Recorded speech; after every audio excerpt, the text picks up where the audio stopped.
everybody. Welcome to another episode of Sit, Stay, Listen. My name's Melissa Ritter, and we are here today at the Northshore Humane Society. We're speaking with Mikayla. Hey. We're going to talk about reducing returns and how we can help animals stay in their forever homes when they leave the shelter. So when we're looking at some of the stats, it looks like almost a third or more of animals, dogs more than cats, are getting returned to the shelters. Yes. Do you guys see that as well? Pretty often. I would say majority of our animals are adopted and returned. Like, especially our long-termers have been adopted several times and are returned. And it's a wide array of dogs as well. It's not just adult dogs, it's puppies and not only selected dogs. It's kind of everyone. Oh, boo. So how many adoptions a month do you think this organization sees? I know we average about 1,000 a year. It kind of wiggles between there. I think right now it's a little slower than it usually is, but I think we've done probably about like 70 this month, which is like picking up again. So yeah, that's really cool. So do you find that the statistics match here at this organization as well? Like a third of them or so are getting returned? Very much so, yeah. Ooh. Okay, so when families come back and they fill out the form and give the dog back and say, hey, this isn't working out, are you finding that the reasons on the form are matching what you actually think when you're speaking to them? Or do you think that there's a disconnect? There's definitely a lot of disconnect. I was talking to our rescue team too, and I was talking about how I think there's a lot of ego in the pet world of like, you might get warned about these things about an animal, or like you have to do an introduction like this, and like these are kind of something you should expect. And I think sometimes that just doesn't follow through in the home, and then the animal gets returned for some type of reaction or like behavioral issue. Yeah, no, on the training side, we see a lot of that. So it's like people don't really want to admit the true reason. So yeah, a lot of the times, like if it's like someone put a lot of pressure on an animal that we knew was a little sensitive and the dog reacted, then they just say the dog's aggressive. So it's definitely a weird disconnect for sure. No, absolutely. I see that as well. What about as far as think like the 333 and things like that? Are you guys at this organization in the habit of trying to explain what's going to happen and what they should be doing in this first 72 hours? Yeah, absolutely. We try to make it as clear as possible. The hardest are always puppies, because I think puppies is where we're the most clear of like, this is going to take time. Right. And especially you're taking a shelter puppy. Like most of these dogs are found on the street, and they've lived their life in a kennel with like limited human interaction. As much as we have our volunteers, we still do like, I think last year we did like 41,000 hours of volunteer work. Wow. With people coming here. But like you have to kind of have the expectation of you're not getting like a well-trained puppy off the bat. This isn't coming pre-programmed type of situation. Yeah, like it's work, it's effort. And a lot of times puppies, I think the main reason is I don't have time. Right. It's a lot of work. It's a lot of supervision. Absolutely. Absolutely. I get that. How do you feel like your adopters are the ones that do take those directions and things like that? Success rate on those, do you think it's 100%? Yeah, if not, it's very near. If anything, it's like some random life change that's like an extreme life change is the only reason that animal usually gets brought back. We kind of call those like our butterflies of like, like we had a lady come and adopt. We had this litter of pit bull puppies. They're precious. They're all named after king cake companies. Oh, I love it. And these older couple, they were probably like 50 or 60, came in and adopted 2 of them at the same time. And they were like 6 months at the time, like little baby maniacs. Yeah. But they just like walked in and were like, yeah, I'm fine with being jumped on for sure. I'll take both. Oh, geez. Like those are like our we love them so much. So like, let me ask you this. Same concept, except how do you deter an adopter who has fallen in love with a dog and you know for a fact this is not a good match? Yeah. I was talking to the rescue team about that this morning, because we were saying that's kind of an issue that we have of like you pulled out Lee one day and you were like, he's a very tall dog. He's jumpy with adults. He's great with kids though. Like if an older man who like is the only person in the house comes and adopts this dog, do you think it would work out well? Right. With the kids at summer camp.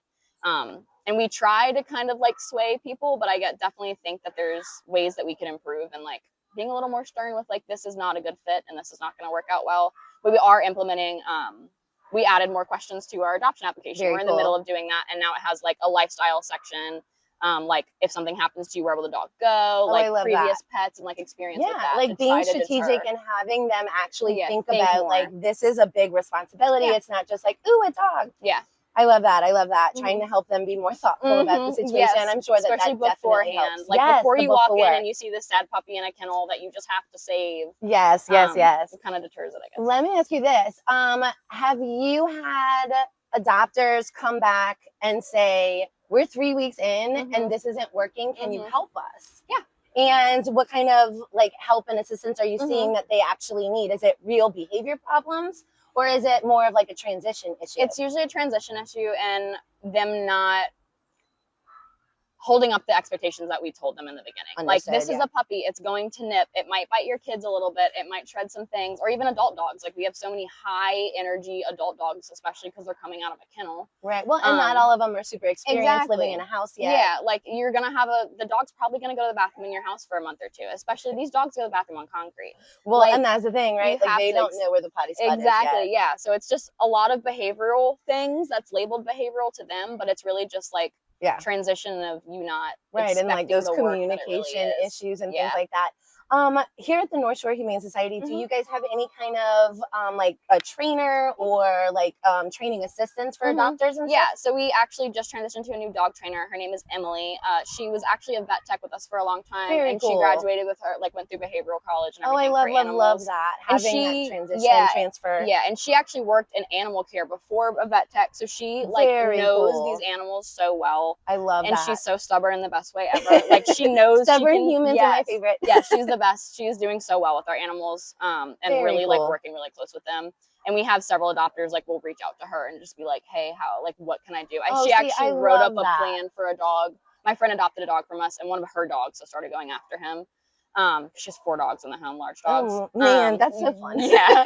But Emily was like, oh yes, give me like an hour and I'll write her up a plan. Wrote up like a 2-page plan of like what to do, help like the animals get used to each other. See, and I love that. I think that is a resource, right? Like one-stop shop. Like not only do we have your new family member, but we will help you transition. If things are not going well, we can help with that too. Yeah, we don't want your first knee-jerk reaction to be, oh, well, he needs to go back. Right, he has to go back. Yeah. No, I love that. I love that. As far as if you could get one message out to anybody and everybody that's considering adoption, what would that message be? I feel like a lot of people treat animals like an object, not a thing, like not a living creature. So like this isn't something that you should just like transfer off when it's not working well for you. It's not something you should just replace. Like think of this thing as a living, feeling creature more than just an object in your home. Yes, you know? Absolutely. Yeah. Absolutely. I love that. So many times I come across, you know, students and human students of mine who are like, okay, well, but I told him and he should just do it. Yeah. And I'm like, does that work for a toddler? Right. You know, I'm like, when your parents said, because I said so, were you like, yay? Yeah, you know, no, I love that, you know, enhancing that communication, making sure that they understand, like, it's work. The dog is not giving you a hard time. The dog is having a hard time, right? This is a whole new environment. No, I love that. So really just giving them the time, right? Those decompression times. Yes. I know a lot of us have heard about the 3-3-3. I despise the word rule. I like guidelines. But yeah, right? 3 days, 3 weeks, 3 months. As far as decompression, things need time. The second I walk into a new place, I'm not immediately like, oh yeah, let me take a nap. This is great. So I think we've got to take that in consideration when we're dealing with animals as well. Yeah. I appreciate you taking the time to talk with me. This has been really great. Yeah. Thank you everybody for joining us today. I would like for you guys to kind of sound off in the comments if there's anything that resonated with you today. Any other questions you'd like us to follow up with, we can always have Mikayla back on the show or, you know, send us some follow-up information. We've got the white paper as far as reducing returns to the shelter and lots of different resources that are available from Dog Academy. So again, thank you so much for joining us today. Don't forget to like, subscribe, and we will see you next time. Bye. Bye.